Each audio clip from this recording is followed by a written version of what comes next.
तख्ती नंबर 1 मुफरदात के मखारिज पढ़ेंगे। प्यारे बच्चों, आज हम क्या पढ़ेंगे? तख्ती नंबर 1 मुफरदात के मखारिज पढ़ेंगे। तख्ती नंबर 1 मुफरदात के मखारिज पढ़ेंगे। तख्ती नंबर 1 मुफरदात में तावुज़ को 4 हिस्सों में, तस्मिया को 3 हिस्सों में हमने पढ़ा था और उसके बाद मखरज नंबर 1, 2, 3, 4, 5, 6 तक हमने पढ़ लिया था। अब हम पढ़ने जा रहे हैं मखरज नंबर 7। मखरज नंबर 7 लफ्ज है वाद। क्या लफ्ज है? वाद। क्या लफ्ज है? वाद। क्या लफ्ज है? वाद। कुछ हजरात इसको दाद भी पढ़ते हैं। कुछ हजरात इसको दाद भी पढ़ते हैं, दाद, लेकिन पढ़ने की जगह एक है। लेकिन पढ़ने की जगह एक है। लफ्ज वाद देखो अदा होता है जुबान की बाईं करवट ऊपर की बाईं दाढ़ों की जड़ों से।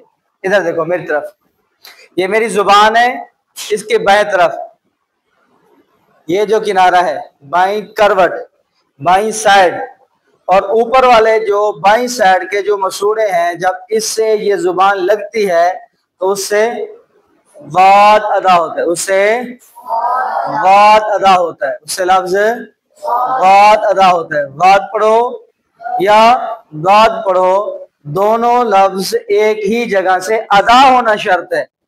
चाहे कोई दाद पढ़े या वाद पढ़े, तो दोनों लफ्जों की, दोनों आवाजों के पढ़ने के साथ साथ इसके मखरज से अदा होना लाजमी है। वाद वाद। हम क्या पढ़ते हैं? वाद। हम क्या पढ़ते हैं? वाद। मखरज नंबर 7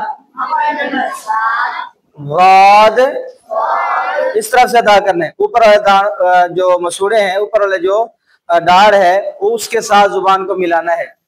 वाद अदा होता है जुबान की बाईं करवट ऊपर की बाईं दाढ़ों की जड़ों से।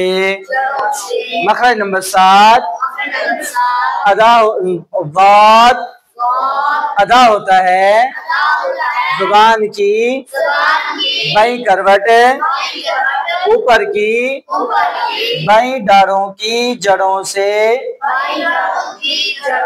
हाँ, बाईं ऊपर वाली जो बाईं दाढ़े हैं, उन जहां पे खत्म हो रहे हैं और गोश्त शुरू हो रहा है, मसूड़े शुरू हो रहे हैं, उसकी जड़ के साथ जब ये जुबान लगती है तो वहीं से क्या अदा होता है? वाद। मखरज नंबर 7 वाद अदा होता है जुबान की बाईं करवट ऊपर की बाईं दाढ़ों की जड़ों से। मखरज नंबर 7